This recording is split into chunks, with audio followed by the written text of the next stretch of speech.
وسدد لساني واهد قلبي بحق النبي وصحبه والآل. Alhamdulillah, senantiasa kita panjatkan puja dan puji syukur kehadirat Allah Subhanahu wa taala atas semua pemberian nikmat dari Allah Subhanahu wa taala. Dengan bersyukur dan memperbanyak kita, alhamdulillah, semakin Allah tambah daripada nikmat-nikmatnya kepada kita, insyaallah. Amin, Allahumma amin. Salawat dan salam juga senantiasa kita haturkan kepada junjungan Nabi besar Muhammad sallallahu alaihi wasallam. Dengan banyak salawatnya tersebut, mudah-mudahan berhak dan layak untuk mendapatkan syafaat dari baginda Nabi sallallahu alaihi wasallam. Amin, Allahumma amin. Hadirin hadirat, bapak-bapak, ibu-ibu, rahmati Allah Subhanahu wa taala. Melanjutkan kaji kita di dalam kitab Bidayatul Hidayah, yaitu sampai kepada al-wadhaiful arba' ba'da salatil fajr. Sebelumnya Imam Ghazali, setelah kita bangun dari tidur, adab, kemudian kita ke kamar mandi, kemudian ke masjid dan melaksanakan sholat subuh. Lalu beliau menganjurkan di dalam adab kita membagi waktu dan mengisi waktu dari selepas sholat subuh sampai terbit matahari.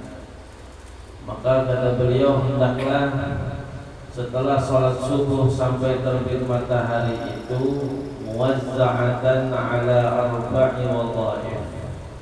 Hendaklah kita bagi dari waktu tersebut 4 bagian. Yang pertama kemarin adalah wadhifatun fid da'awah, yaitu ada waktu untuk berdoa. Karena termasuk di antara waktu yang mustajab adalah waktu dari selepas salat subuh sampai terbit matahari. Kemudian yang kedua wadhifah fil adhkar wa tasbihat wa taqarraraha fi masbahatin. Dan yang kedua adalah waktu untuk berzikir di pagi hari selepas subuh, bertasbih, dan hendaklah engkau bilangkan, hitungkan zikirmu itu dengan seutas tasbih. Dipakai tasbih yang 70 kan istighfarnya, atau salawat sekian, atau tasbih sekian, atau la ilaha illallah di pagi hari itu, maka kita harus ada zikir. Dan waktu kita dari subuh sampai terbit matahari itu ada wadhifah fi qiraatil Quran, ada buat baca Al-Quran. Kalau ada kajian ilmu, kalau kita amalkan. Baca Qurannya misalnya 10 menit atau 15 menit. Baca wiridnya, makanya paling nyamannya itu pembagian waktu yang diajarkan Imam Ghazali ini adalah dengan kita mengisi wirid. Di situ sudah ada doa, di situ sudah ada Al-Quran, sebagaimana yang disusun oleh Al-Imam Al-Haddad di dalam wirid atau kitabnya Wirdul Latif, dibaca pagi hari habis subuh atau dibaca menjelang malam sore hari.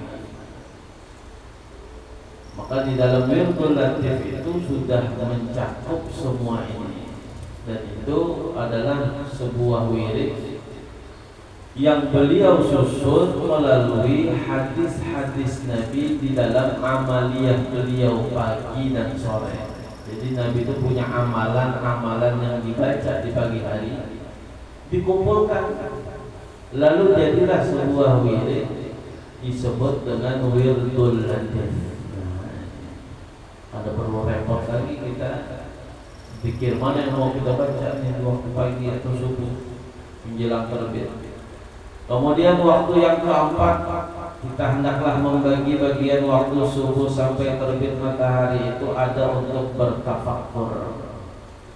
Bertafakur itu melihat kebesaran Allah dengan alam semesta ini, merenung bahasa kitanya lah.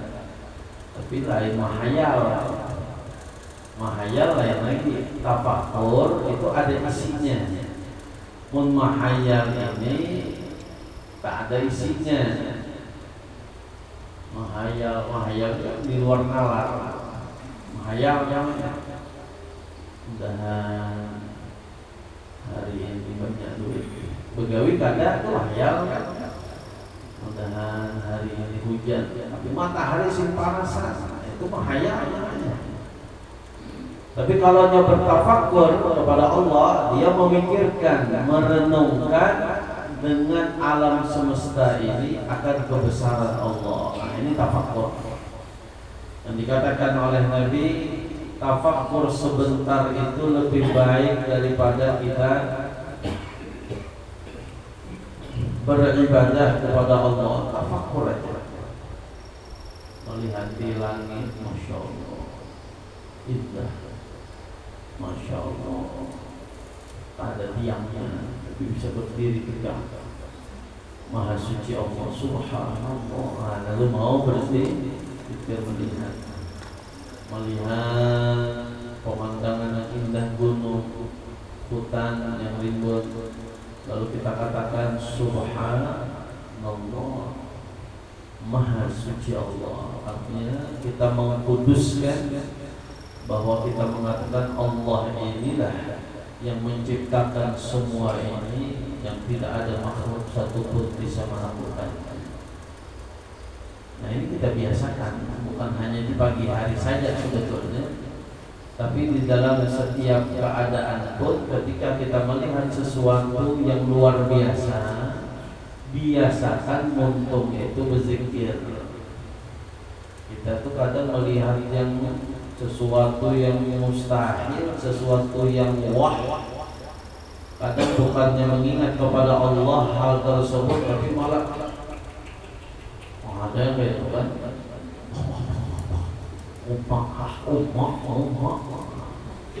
apalagi itu bahasa-bahasanya itu kan, gilanya, bagus itu bahasa-bahasa demikian. Mantapnya, bagusnya, wah gilanya, luar biasa. Mestinya orang beriman, orang Islam mengatakan Subhanallah. Lalu iman kepada Allah Subhanahu wa Ta'ala bahwa yang indah ini, yang hebat ini adalah karunia ciptaannya Allah Subhanahu wa Ta'ala. Atau manusia yang luar biasa ini, kalau bukan karena ciptaan Allah nggak mungkin bisa begini. Jadi Subhanallah, tafakur. Kita itu di waktu menjelang terbit matahari adalah merenung, memikirkan kebesaran Allah Subhanahu wa Ta'ala. Kata beliau, fatafakkar fi dzunubik wa khataya. Lebih-lebih kata beliau, pikirkanlah, renungkanlah di dalam dosa-dosa dan kesalahan-kesalahanmu terhadap Allah. Karena kita ini banyak dosa, banyak salah, maka ingat-ingat dan renungkanlah. Wa taqsirika, dan kekuranganmu di dalam menyembah kepada Allah. Kita masih banyak kurangnya, masih banyak tidak sempurnanya di dalam ibadah kepada Allah, maka kita renungkan di waktu pagi itu hal tersebut. Wa ta'arruduka li'iqabihil alim, dan akan dijerumuskannya kita kepada azabnya Allah yang sangat pedih tersebut. Nah, pikirkan. Maka tafakur di dalam dosa tadi akan membangkitkan semangat kita untuk bertaubat. Merenungkan akan dosa-dosa kita itu akan membangkitkan semangat kita untuk meninggalkan maksiat, menambah rajin di dalam ibadah kepada Allah. Berkat kita itu memikirkan akan dosa, kesalahan. Wa tarattibu awqatak wa turattib awqataka bitadbirika awradaka fi jami'iyah. hendaklah kata Imam Ghazali engkau susun waktumu itu di siang hari dan malam hari 24 jam tersebut dengan engkau menyusun segala wirid-wiridmu, rutinitasmu disusun, terutama yang berkaitan tentang ibadah. Susun mau baca ini kapan, mau baca la ilaha illallah ini kapan, berapa kali, mau baca Quran ini kapan, berapa menit misalnya, atau berapa lembar misalnya. Itu kita susun hendaklah di dalam waktu kita setiap hari. Susun, ada tertib, ada jadwalnya. Imam Ghazali. Apa tujuannya? Litudarik bihi ma farradta min taksirik, supaya apa yang kita susun tadi itu akan memenuhi dari apa yang telah lewat dari kekurangan kita. Kita ini kan kenapa bisa meninggalkan hal-hal kebaikan itu karena tidak terjadwal dalam kehidupan kita. Kan kenapa kadang baca Quran? Karena kan ada jadwalnya. Adalah kita berjadwal baca Quran, ada. Coba kita bekerja, ada jadwalnya. Karena ada jadwalnya, maka disiplinlah kita dalam melaksanakannya. Tatkala kita sholat 5 waktu, kenapa kita sholat 5 waktu setiap hari? Ada jadwalnya. Karena ada waktu yang kita tentukan di dalam hari-hari kita itu, maka kita pun akan lebih perhatian di dalam melakukan mengamalkannya tersebut. Begitupun tatkala seseorang menjadwalkan pada waktu hari-harinya itu di dalam hal-hal yang baik, yaitu seperti baca Quran, zikir, kaji ilmu, belajar ilmu. Kalau dia jadwalkan hal tersebut, maka akan mudah baginya untuk mengamalkan daripada kebaikan tersebut. Nah, ini kita susun tuh. Kita tertibkan waktu kita pelan-pelan. Kalau mungkin 24 jam full kita isi dengan jadwal minimal yang Quran dulu kita pahami. Kalau sholat 5 waktu kan kalau bisa ditakuni lagi, itu sudah tahu kita jadwalnya dan kadang mungkin berubah. Nah, Al-Quran kita sisipi dari waktu kita 24 jam itu kapan kita hendak baca, pakai menitkah atau kadang terserah berapa menit kita hendak memasang membaca Al-Quran. Kalau perlu pakai alarm sekalian biar ingat. Ketika bunyi, waktunya baca Quran. Lagi asik panggil kawan, stop dulu. Alarm, kisahnya stop dulu lah, baca Quran. Nah, kan begitu. Berbunyi lagi alarm, berarti stop sudah ngajinya. Karena apa? Yang penting kita tertibkan itu tujuannya supaya istiqamah di dalam mengamalkan amalan yang baik. Jadi tujuan daripada tertib di dalam penjadwalan waktu kita. Wa tahtariz min at-ta'arrud li sukhtillah al-alim fi yaumik. Dan hendaklah pula engkau pikirkan, kata beliau, susunan waktumu dengan engkau menjaga dari berpaling dan berbuat salah kepada Allah Subhanahu wa taala. Jangan sampai di waktu hari-hari kita itu 24 jam ada yang membuat diri kita itu bermaksiat kepada Allah. Kita jaga, jangan sampai. Kalau aku malah berkumpul di sana bisa melakukan itu, maka kita tinggalkanlah untuk menjaga tersebut supaya tidak terjadi yang namanya melakukan dosa kepada Allah Subhanahu wa taala. Wa tanwi, dan hendaklah kita itu berniat, kata beliau, al-khaira li jami'il muslimin, kepada seluruh umat Islam. Jadi dari pagi tadi, dari habis kita sembahyang subuh, salat isyraq, maka kita niatkan di hari itu dengan niat-niat yang baik terhadap umat muslimin. Jangan ada niat hendak berbuat jahat kepada umat muslimin, berbuat buruk kepada umat muslimin. Tapi kita niatkan niat-niat yang baik.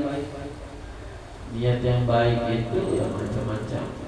Ingin membantu, ingin menolong, ingin menyapa, ingin berbuat baik, bertutur kata yang baik kepada mereka misalnya. Itu semua adalah contoh bahwa kita itu melakukan kebaikan kepada umat muslimin, mendoakan mereka. Jadi dari pagi itu kita perbanyaklah niat, karena banyaknya niat ini ada rugi kita di dalam waktunya. Kita adalah orang rugi berniat. Kita hendak berangkat dari rumah mau bekerja, kita pasang niat. Niat itu bukan sesuatu pekerjaan. Niat itu letaknya di dalam hati kita, dalam hatinya. Maka tatkala kita berniat, orang lain pun tidak tahu. Yang hanya tahu itu kita dan Allah Subhanahu wa ta'ala. Guru kita pun tidak tahu apa yang ada di dalam hati kita tersebut.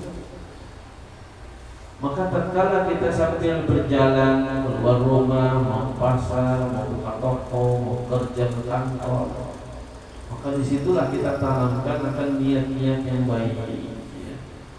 Semakin banyak niat, semakin banyak kebaikan yang dia dapatkan. Karena Nabi mengatakan innamal a'mal binniyat. Biasanya amal ibadah sah dengan didasari niat yang baik. Kalau ada niatnya yang baik, tapi amal ibadah sekalipun apabila amal ibadah itu dilandaskan dengan niat yang tidak baik, maka amal ibadah itu pun tidak akan bernilai kebaikan di sisi Allah. Wa innama likulli imri'in ma nawa. Kata Nabi, hanya saja setiap orang itu akan mendapatkan apa yang dia niatkan dari yang dia lakukan. Pasti dia akan dapatkan, tergantung niatnya. Yang satu niatnya banyak, maka dia banyak dapat kebaikan. Kalau niatnya sedikit, maka dia sedikitlah dapat kebaikan. Kayak kita hadir ke masjid subuh ini, niat kita masing-masing macam-macam. Ada yang niatnya aku berniat hendak sholat, yang hendak ibadah pertama satu. Aku niat mau menuntut ilmu dua, niat. Aku niat ke masjid hendak sholat berjamaah tiga. Aku niat ke masjid untuk silaturahim dengan kawanan empat. Niat ke masjid untuk melakukan i'tikaf ibadah pada Allah lima. Aku berniat ke masjid mau bersedekah di pagi hari, subuh hari, 5.000, 2.000 celengan misalnya. Aku niat ke masjid apabila berjumpa muslim saudara sebarkan salam atau menjawab salam dari mereka, sunnah sudah kebaikan. Lalu berniat apalagi yang mau kita niatkan, berniat mau menghidupkan waktu antara subuh sampai terbitnya matahari. Berniat dengan niat yang baik, pahala lagi. Yang mana dengan satu niat tersebut, apabila kita tidak sempat melakukan atau mengerjakannya, itu sudah ditulis oleh Allah satu pahala kebaikan. Apabila dia kerjakan amal niat tersebut dengan amalnya, maka niat baik itu diganjar oleh Allah 10 kali kebaikan pahalanya, berlipat 10 kali dengan niatnya tersebut. Kalau digawi, menyakannya tergawi Pak, padahal banyak niatnya tadi. Anak bersedekah, soalnya teringat buat duitnya. Hendak hadir majelis ilmu, soalnya bunyi ke masjid, hendak baca wirid, sekalinya ada baca wirid, kemuring, sini bisa macam-macam. Artinya apa yang dia niatkan tadi itu kada terlaksana, kada tergawi.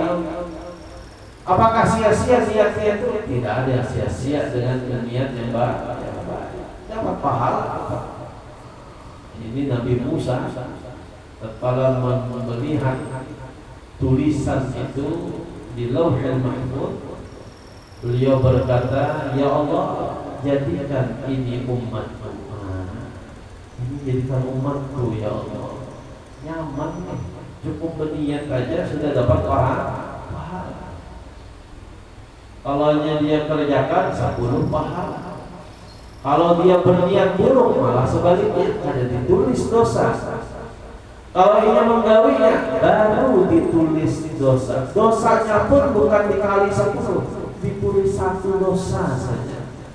Itu pun 1 dosanya bukan langsung ditulis, tapi masih menunggu malaikat. Malaikatnya menunggu sampai sekian jam orang itu mau taubat apa enggak kepada Allah. Bila belum taubat juga baru ditulis.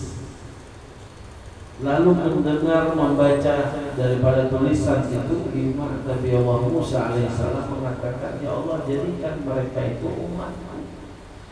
Kata Allah, itu bukan umatmu wahai Musa, itu umatnya Nabi Muhammad sallallahu alaihi wasallam. Ya kita beruntung nyawa kita ini. Maka Nabi Musa pun saking pengennya menjadi orang yang ditulis tersebut, jadikan kalau begitu aku wahai Allah sebagai umatnya Nabi Muhammad. Kata Allah, cukuplah bagimu wahai Musa menjadi seorang nabi dan rasul. Itu sudah pangkat yang luar biasa. Tapi lihat bagaimana saking irinya, iri yang baik, dalam bahasa Arab namanya ghibthah, iri yang bagus. Itu bagus irinya. Kalau iri yang kada baik, itu iri kepada orang lain, sesuatu pada orang lain, menginginkan sesuatu pada orang lain itu hilang, sirna, rusak. Itu iri yang kada baik. Tapi kalau yang iri yang baik adalah orang memiliki sesuatu yang mulia pada dirinya dan kita pengen mendapatkan itu tanpa mengharapkan kehilangan, kerusakan dari pemilik orang tersebut. Nah, itu yang baik. Melihat orang rajin melakukan ibadahnya, bagus membaca Al-Qur'annya, iri yang pengen seperti dia. Nah, ini iri yang baik. Tapi bila iri yang tidak baik itu pilihan orang dapat nikmat, dapat rezeki, misalnya motor, iri tapi di hatinya mengharapkan kehancuran pada motor, mudahan hancur motornya. Nah, ini iri yang tidak bagus.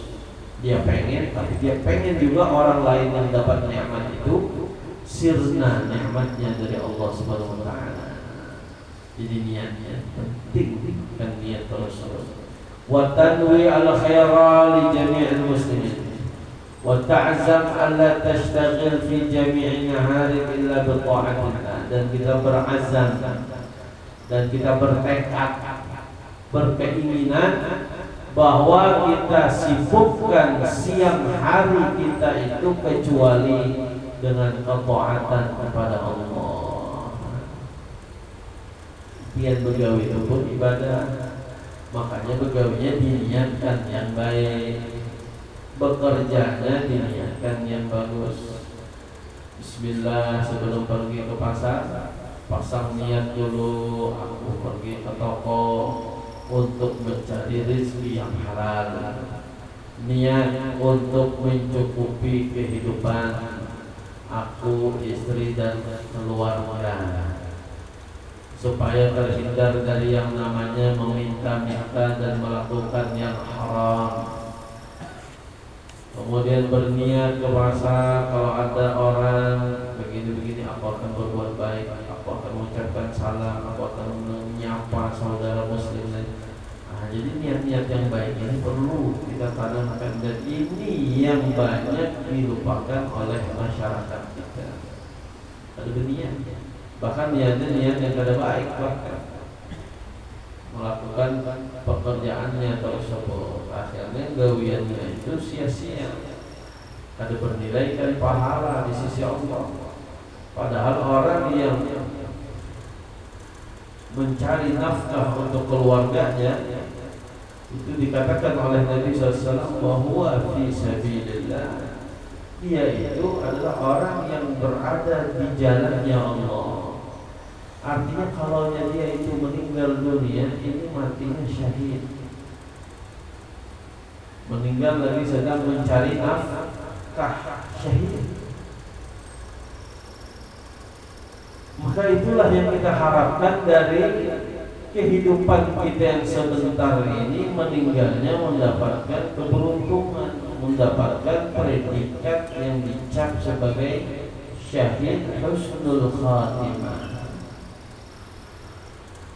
Wa tufsal fi qalbika ta'at allati taqdir 'alaiha, dan hendaklah engkau berazam tadi kepada Allah Subhanahu wa taala untuk mengisi daripada siang kita itu daripada amal-amal yang baik, perbuatan-perbuatan yang baik, dan juga hendaklah kita memilih, memperinci, memilih yang terlebih afdal di antara segala ketaatan, dan hendaklah juga kita memudahkan dalam pelaksanaan ketaatan tersebut, dan jangan lupa engkau memikirkan bahwa ajalmu itu sangatlah dekat. Wa hululil mautil qati'in lil amal, dan mengingat kematian itu dapat memutuskan angan-angan yang panjang. Nah, setelah kita isi waktu kita tadi dengan hal-hal yang baik, lalu kata Imam Ghazali, janganlah engkau tinggalkan juga daripada merenung akan dekatnya ajal kita. Harusnya kita itu setiap saat merasakan di hati kita bahwa yang namanya kematian kita itu ada di hadapan kita. Kematian kita itu ada di hadapan kita. Bahkan Nabi SAW di dalam sabdanya, aku kata Nabi, tatkala memakan satu suapan, bukan suapan, Nabi mencontoh aku, kata Nabi, berjalan satu langkah dengan kaki kanan, maka aku tidak yakin dapat melangkah dengan kaki kiriku setelahnya.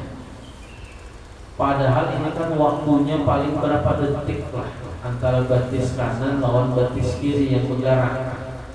Tapi tatkala batis kanan yang bergerak, Nabi menganggap batis kiriku aku belum yakin dapat melangkah setelahnya. Kenapa? Siapa tahu di situ Allah mencabut rohku. Jadi senantiasa Nabi itu menghayalkan kematian itu di hadapan beliau per sekian detik. Masya Allah. Pun kita ini ada kepikiran yang namanya mati, kalau bisa hilangkan aja pikiran mati itu. Supaya apa tujuannya? Supaya panjang angan-angan, kan begitu. Orang banyak angan-angan masa depan itu karena mereka tidak memikirkan yang namanya kematian. Dan orang yang senang mengingat kematian, maka akan memutus, kata Imam Ghazali tadi, akan amal angan-angannya tersebut. Ada lagi banyak pikiran, aku 5 tahun ke depan, artinya 10 tahun. Iya, kalau panjang umur kan demikian.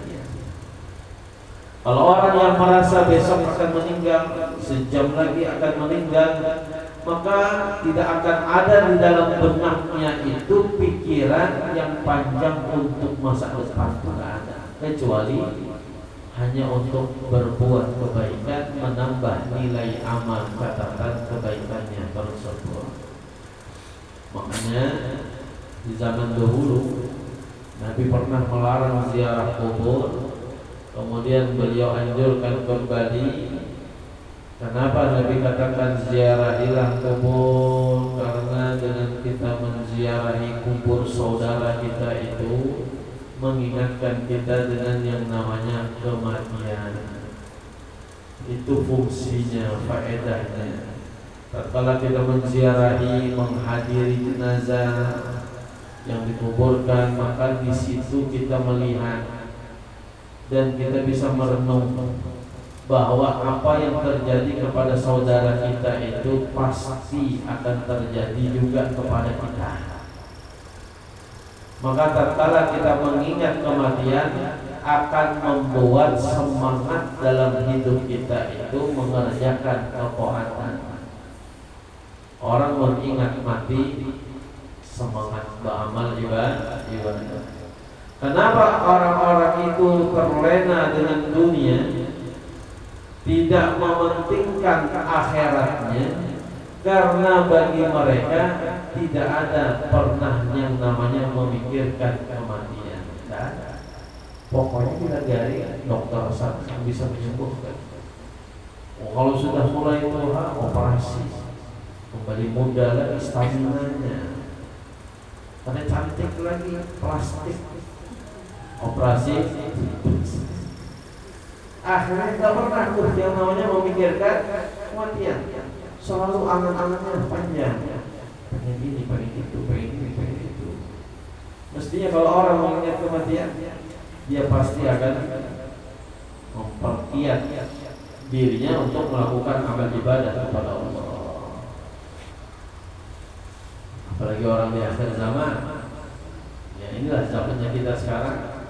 Zaman di mana orang-orang itu sangat menghindari untuk memikirkan yang namanya kematian. Hindari. Tapi mau ditakutin, takutan pada mati, takutan aja. Tapi gawiannya kadang mendukung dengan ucapannya. Kalau yang ucapannya takutan mati, mestinya gawiannya sesuai takutan mati itu. Apa gawiannya? Mestinya dia lebih menjaga diri daripada dosa, takut.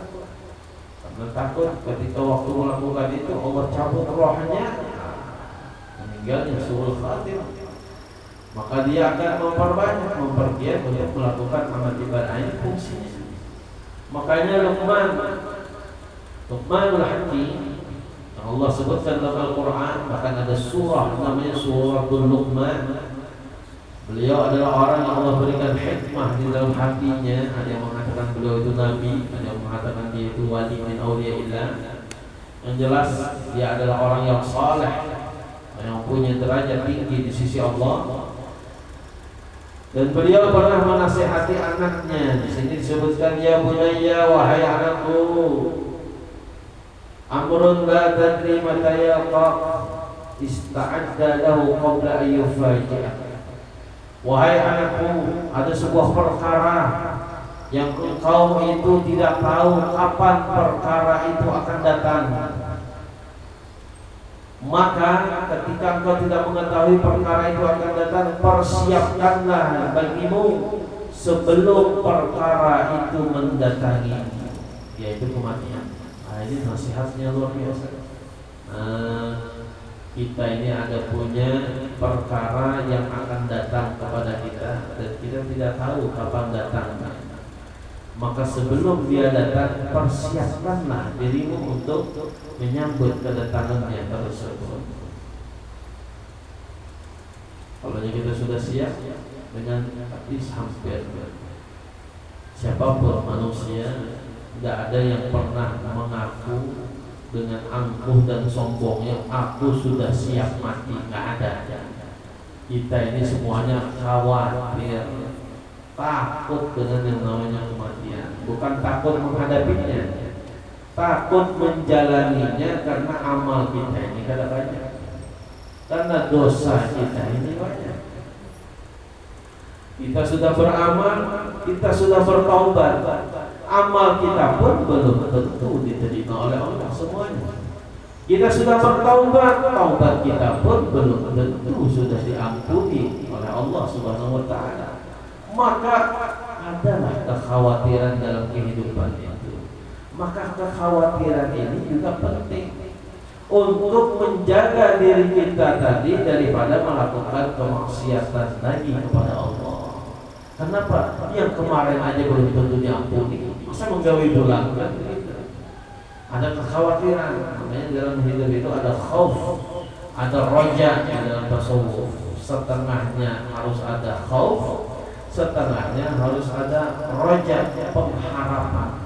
50% di hati kita ada pengharapan, mudahan Allah terima kebaikan.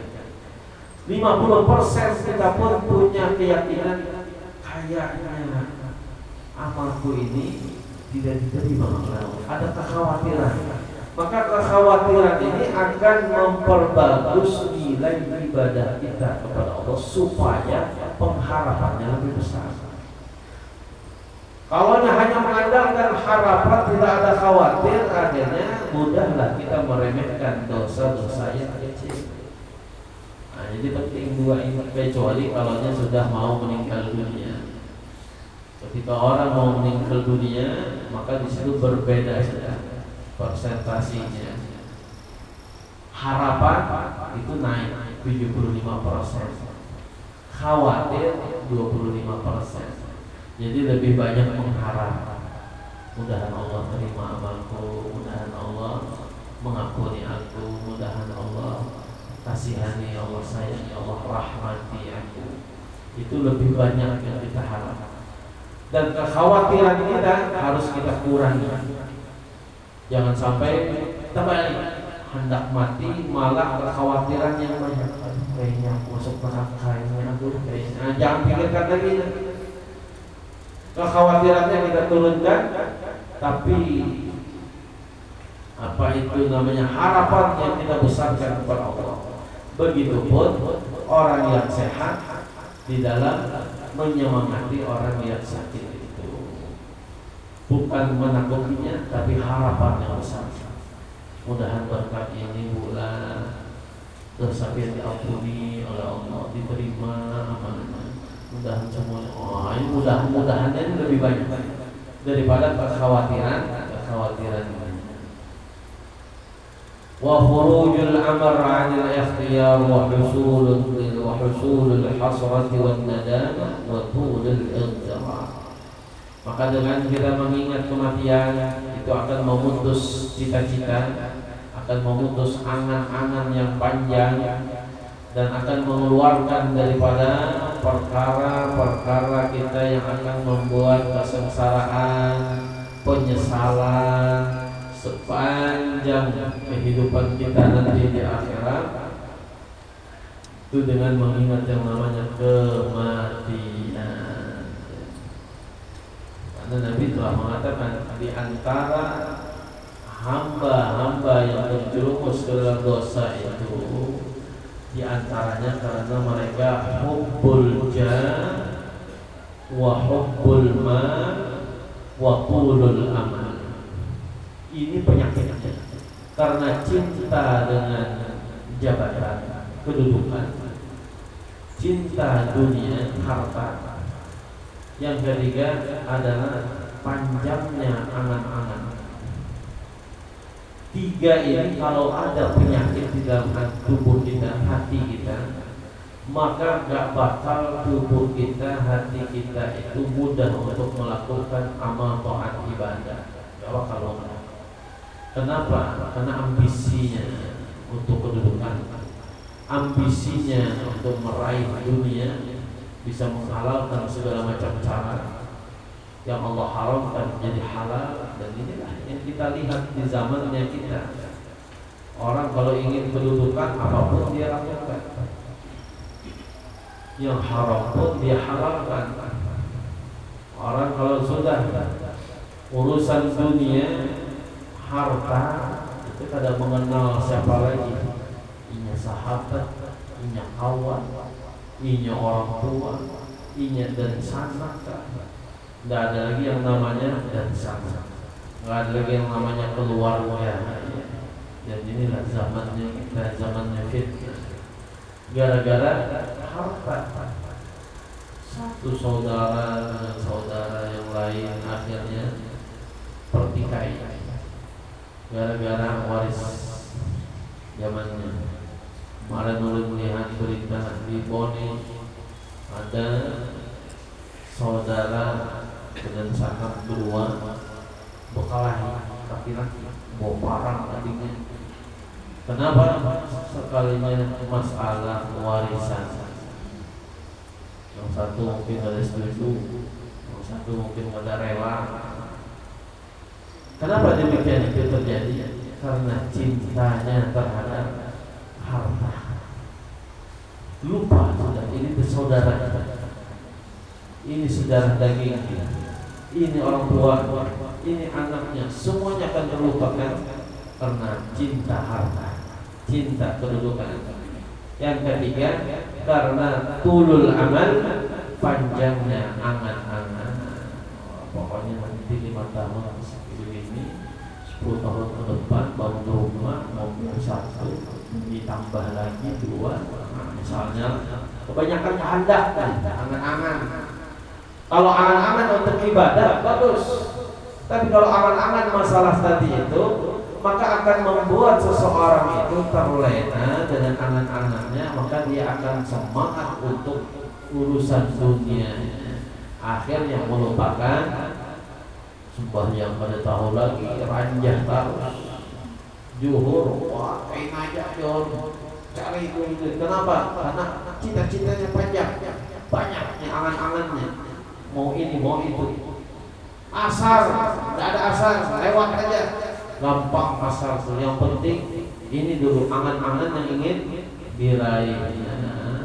Maka dengan mengingat kematian, kata Imam Ghazali, akan memutus daripada angan-angan tersebut. Tuhan-Tuhannya tak ingat mati ya. Di atas 50, 60 yang masih jiwa muda, umur 35 ini semangat-semangatnya mencari dunia, 40 semangat-semangat. Tapi kita itu mungkin pergaulan itu mendukung karakter seseorang. Teman ini luar biasa, pergaulan. Kalau orang bergaulnya yang ambisi dengan orang-orang ambisi dunia, maka dia akan terobsesi untuk meraih dunia itu, semangat. Tapi kalau pergaulannya orang-orang yang cinta akhirat, maka dia pun akan cinta untuk melakukan amal akhirat. Dunianya jangan dilupakan. Wala tansa nasibaka minad dunya, kata Allah. Jangan lupakan juga bagianmu di dalam urusan dunia. Kita ini hidup di dunia, kita perlu dunia, kita perlu duit, kita perlu rupiah. Tapi jangan menjadi tujuan utama urusan dunia itu, karena dunia ini sebentar, karena dunia ini sementara, karena yang namanya rezeki sudah Allah tetapkan. Maka jangan sampai memusingkan kita dengan sesuatu yang pasti, kan pasti itu. Lalu kita pusing dengan sesuatu yang pasti, buat apa? Yang perlu kita pusingkan itu adalah sesuatu yang belum pasti, yaitu masalah akhiratnya kita. Jadi kalau kawan tuh, kalau kawannya masya Allah, keempat dia masya Allah. Kalau kawannya naudzubillah, keempat juga naudzubillah.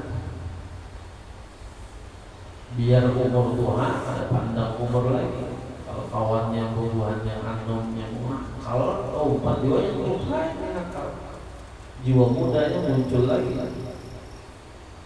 Jadi mengingat kematian itu bukan memandang hanya orang tuanya, mau yang muda, yang tua, apalagi di zaman kita ini umur pada berbau sama sekali. Yang anak mati, yang SD kena gula,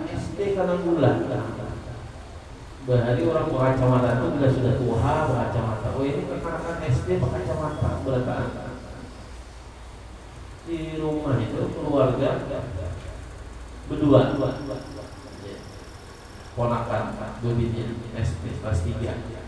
Kacamata sudah, tetangga anaknya supir Tuhan itu kacamata juga sudah, kelas 2 SD apa 3 SD, baru aja -5. Kenapa? Sebabnya nonton HP. Jadi umur 1 tahun sampai. Jadi SD rusak semua matanya, jangan kata. La haula. Tidak ada lagi memandang usia, kematian.